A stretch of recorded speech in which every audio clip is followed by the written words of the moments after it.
bien de rester sur Echo 237, votre chaîne de valeur. Nous émettons à partir d'Aqua, le quartier où se trouvent nos locaux ici à Douala. Et merci de nous regarder dans cette autre production de ce que pensent les gens. L'opinion publique s'étonne depuis quelques semaines d'observer les multiples vidéos de certains membres du gouvernement qui dénoncent de manière ouverte leurs collaborateurs. Pourquoi seulement maintenant ces multiples sorties de ces membres du gouvernement au service du parti au pouvoir depuis 42 ans? C'est l'interrogation qui taraude les esprits dans les rues des villes camerounaises. Écoutons à ce sujet les réactions des personnes rencontrées dans les rues de Douala. Mon avis sur la question est que, en réalité, il ne faudrait pas se poser la question de savoir pourquoi maintenant, mais déjà que c'est bien que finalement les uns et les autres, et plus encore si c'est un des leurs qui sort pour critiquer ou du moins pour apporter des remarques sur des manquements dans la gestion. Donc pour moi c'est une chose à féliciter et vraiment que ça continue comme ça. Fin de règne, je ne saurais le dire, vraiment je ne saurais le dire, c'est vrai, ils sont là depuis et je ne peux expliquer la raison pour laquelle ils n'ont pas donné leur avis, mais je dis encore, je félicite le fait déjà qu'ils ont décidé d'exprimer librement leur opinion sur les manquements de leurs propres confrères. Voilà.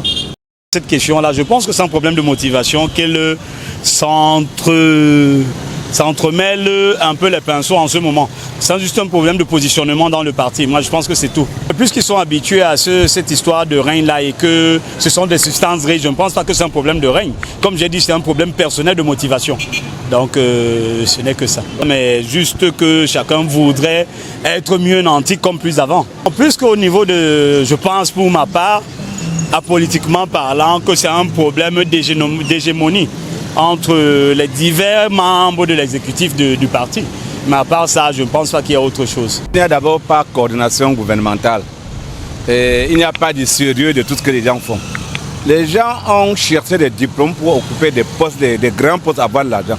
Pas qu'ils veulent servir le pays. Si on pouvait servir bien le pays, comment pouvait avoir un ministre qui a fait 15 ans au poste? Il prend ça de sa maison. 15 ans.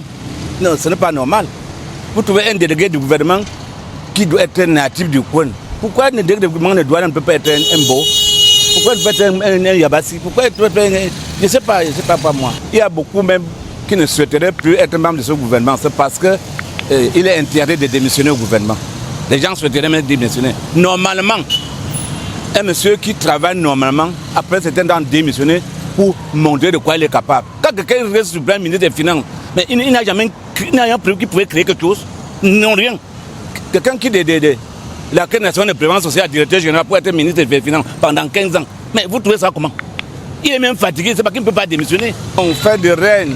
Donc, puisqu'ils sont d'abord, ils sont contraints de ne pas démissionner. C'est pas que s'ils démissionnent, et peu ne peut pas les sanctionner. Dans certains pays, quand vous dites qu'il y a manigance comme ça, on vous affecte, soit on vous les sanctionne, on vous remercie.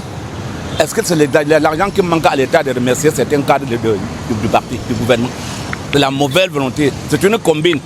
Tu voles aujourd'hui, demain c'est toi, demain c'est mon tour. Les gens rôdent comme ça là. C'est les mêmes personnes.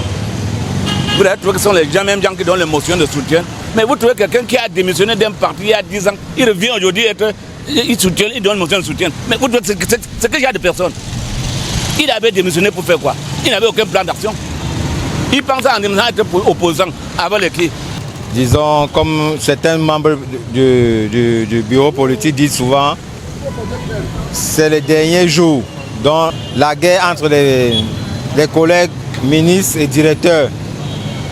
Ils sont en train de faire ce qu'on appelle au Cameroun actuellement les derniers jours, bien ils appellent ça, ils ont un nom qu'ils appellent ça en politique. Bientôt, le grand soir est presque déjà arrivé. Le grand soir est presque arrivé, on attend seulement le bon moment. Ils vont faire plus que ça entre eux. Parce qu'on va rencontrer dans les plateaux de télévision les bagarres, comme on a déjà vu, où un monsieur a tenté de donner un coup de poing à un professeur. Et ça va continuer comme ça. Et ça sera même encore plus grave que ça. C'est la fin de règne qui amène tous ces désordres-là. On a l'impression que le pays n'est plus gouverné.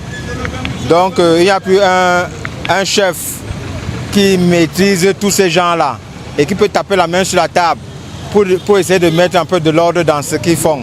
Mais c'est vrai que c'est assez embarrassant de voir cette cacophonie au niveau gouvernemental, des membres du gouvernement dans leur communication. Alors qu'est-ce qui peut justifier cela? Il y a un problème de coordination, il y a un problème de... Ils ne sont plus une équipe, ils sont là maintenant, ils sont en rang dispersé. Pour quelle raison? That is the question. That is the question. Donc vivement que les rangs soient resserrés, que ces membres travaillent pour le bien des Camerounais, parce qu'ils sont là pour ça et ils sont payés pour ça. C'est notre souhait de voir se mettre au travail pour que le Cameroun soit un grand pays en respectant les instructions de leur chef, qui est le président de la République. C'est vraiment incompréhensible. Je ne sais pas. Est-ce qu'il s'agit d'une peur de quelque chose qui crée un peu la panique au sein du gouvernement? Je n'en sais rien. Mais toujours est-il que ce n'est pas une bonne image pour le Cameroun. Vraiment, ce n'est pas une bonne image. Quand on dit gouvernement, il y a une solidarité qui doit exister entre les membres du gouvernement. Et que vraiment, ce spectacle qui nous offre vraiment ne nous honore pas. Il n'honore pas notre pays. Vivement qu'ils se remettent au travail, que le chef, qui est le président de la République, même tape du doigt, tape du poing sur la table pour qu'il essaie de resserrer les rangs pour que les gens, ses collaborateurs se mettent au travail. C'est notre souhait que de voir un peu comme il n'y avait pas le capitaine dans le bateau, parce que tel que le pays fonctionne aujourd'hui, c'est comme s'il n'y a pas un capitaine dans notre bateau. Après 40 ans, je pense que peut-être c'est le début de quelque chose, je n'en sais rien. Je ne lis pas comme on dit, une boule de cristal, mais bon, toujours est-il que on peut penser que c'est la fin d'un système. Le président de la République lui-même n'est plus disponible et que maintenant c'est entre eux. Ça veut dire qu'il y a des clans, il y a une certaine procédure, il y a des choses qui se passent à Yaoundé et n'importe qui veut fustiger. Vous savez qu'il y a des clans à Yaoundé. Ça c'est quelque chose qui est beaucoup de Camerounais sont au courant. Et que le président aussi n'est plus très disposé, il n'est plus disponible à gérer certains trucs. Et entre eux maintenant il y a des critiques. Bon là moi ce n'est que ce que moi je pourrais dire. Ça peut être aussi chercher des positionnements, avoir une certaine considération vis-à-vis de la population. On ne sait jamais. On ne sait jamais quand la République peut tourner autrement. Les questions qu'ils disent sont très pertinentes, c'est les questions qui sont réelles. Mais le problème c'est qu'eux aussi sont ministres. Est-ce qu'ils sont réellement... Est-ce qu'eux eux sont ministres et est-ce qu'ils travaillent bien dans leur cabinet ministériel? C'est aussi ça le problème. Le délégué à la Sûreté nationale qui critique le ministre de l'Administration, le ministre des Transports et le maire qui est en train de critiquer madame la ministre de l'Enseignement secondaire. Bon, c'est tout un désordre. Nous on savait qu'à un moment ça devait se gâter entre eux. C'est pour eux que ça a commencé. Ça a commencé il y a environ 2 ans. Donc en ce moment c'est la fin du règne. Et chacun doit prendre son couloir. Donc dans ce pays maintenant, ce sera sauve qui peut bientôt. Maintenant ils savent déjà ce qu'il faut faire. Ils doivent laisser le plancher. Ils doivent céder la place aux autres. Ils ne sont pas éternels dans ce gouvernement. Peut-on voir derrière ces sorties une volonté pour ces membres de gouvernement de se positionner lorsque tout le monde sait que la prochaine élection présidentielle est très proche et au regard de la situation que traverse le pays actuellement, il va de leur intérêt de se ranger du côté de la population qui a le plus souvent critiqué la mauvaise gérance de nos dirigeants. Mesdames, Messieurs, il vous revient de faire votre propre analyse sur la question. C'est ici que nous allons mettre un terme à cet autre micro-trottoir réalisé avec le concours de Jenny Caillot. Je suis Thierry Kouyaté, journaliste reporter d'Images pour le compte d'Eco 237.